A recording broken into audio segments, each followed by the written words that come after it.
Phone নষ্ট করে আমার কাছে আসছে। এদিক শোন, জানিয়ে যা।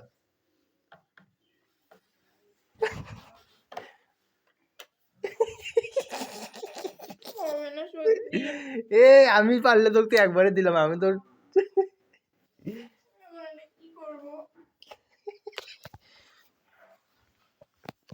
তো তুমি জীবনে কান্দা যায় মানে এদিক দেখ,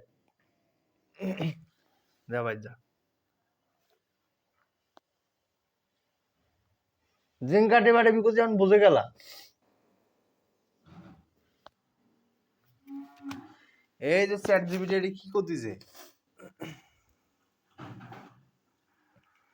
বুঝেছি। এদিক দেখ আমি কি বলছি, এখানে এখানে দেখ, পরে দেখ। আমি বলছি যে আমার ফোনের সিমে একটা পাসওয়ার্ড পড়ছে, আমি এখন আমার মোবাইল অন করার সময় বারবার পাসওয়ার্ড চাচ্ছে। খুব সম্ভবত এটা সিমে পাসওয়ার্ড পড়ে গেছে যা আমি মনে করতে পারছি না। এটা দেখতেছিস, আমি কি বলছি, যা আমি মনে করতে পারছি না। এখন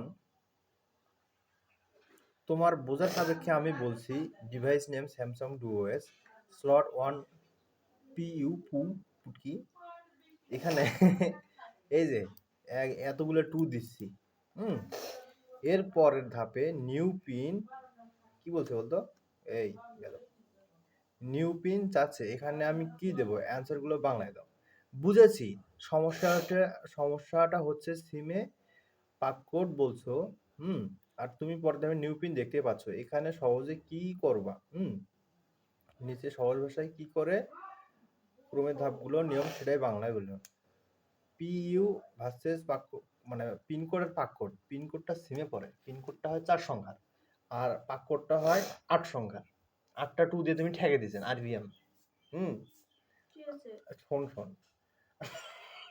আরবিএম ঠেকে দিয়া এখন এই যে শোন, পিন ছোট লোকাল পাসওয়ার্ড সাধারণত 4 থেকে 6 ডিজিট। ওই যে বললাম 1 থেকে 4 বললাম না, সমস্ত বাংলাদেশের ম্যাক্সিমাম যতগুলো সিম আছে তার প্রাইমারি পাসওয়ার্ড থেকে 1 থেকে 4, যত প্রকারের সিম, টেলিটক, তারপর ব্লা ব্লা ব্লা ব্লা, হ্যাঁ, যেখানে তুমি প্রতিবার ফোন অন করলে সিম আনলক করে দিতে পারো।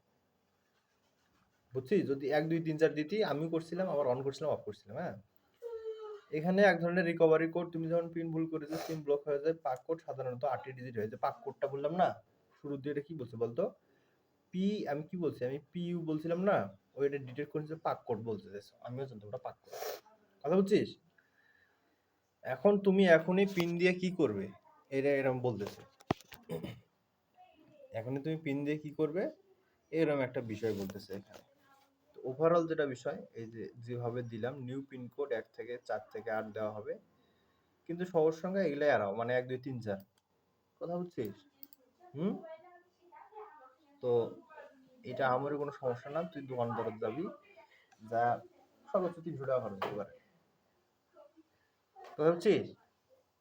হুম হুম হুম হুম হুম এ কান্দে কেন হে, তোর কান্দা দেখে ফোনটা বের করে, তুই যে কান্দন বন্ধ করলে হবি, কান্দিব না, কথা।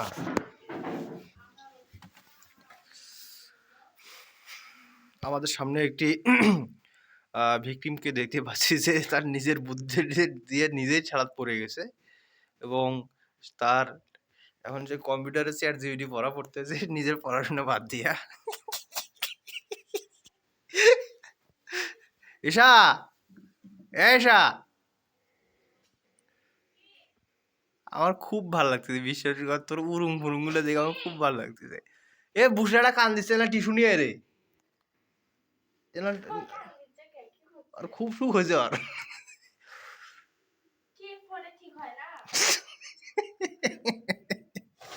মেকারি করি ফোনত দিতে পিন ফেলা আছে সিমের ভেতর, ফোনত হলে তা হলো হয়, সিমত পিন ফেলা আছে। এখন ভাইয়া কি হবি, ভাইয়া তো চ্যাট জিপিটি লেখাপড়া করে দেখলো, অবশ্য কাম দেখলে তো সলগুলো দেখাবো। তো আমাদের কান্দাকান্দির পর্ব এখানে শেষ। এখন আমরা বড় কিছু দেখার জন্য অপেক্ষায় রইলাম। তো আজ এই পর্যন্তই। আপনারা আপনাদের সুস্বাস্থ্য ও দীর্ঘায়ু কামনা করে আজকের অনুষ্ঠান এখানে শেষ করছি। আল্লাহ হাফেজ, ভালো থাকবেন।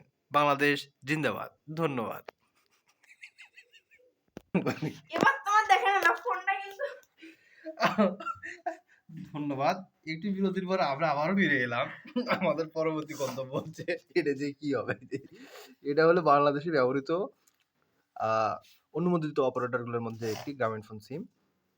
তো পরবর্তীতে আমরা যেটা এখন করব যে যেহেতু আমরা সিমগুলো ট্রাই করলাম যে এই সিমগুলোতে পাসকোড পিনকোড দেওয়ার পর যথাসম্ভব আমাদের মনে নেই। তবে প্রত্যেকটি ফোন সেটা আপনার গ্রামীণ ফোন হোক কিংবা যে কোনো প্রকারের বাংলালিংক, টেলিটক, ওয়ারিদ, সিরিসেল যেটাই হোক না কেন, তো এখানে যে এই যে সিম স্লটটা আমরা দেখতে পাচ্ছি, হ্যাঁ এই কার্ডটি, এটার অপোজিটে কিছু সংখ্যা থাকে ঠিক কিছুটা এইরকম।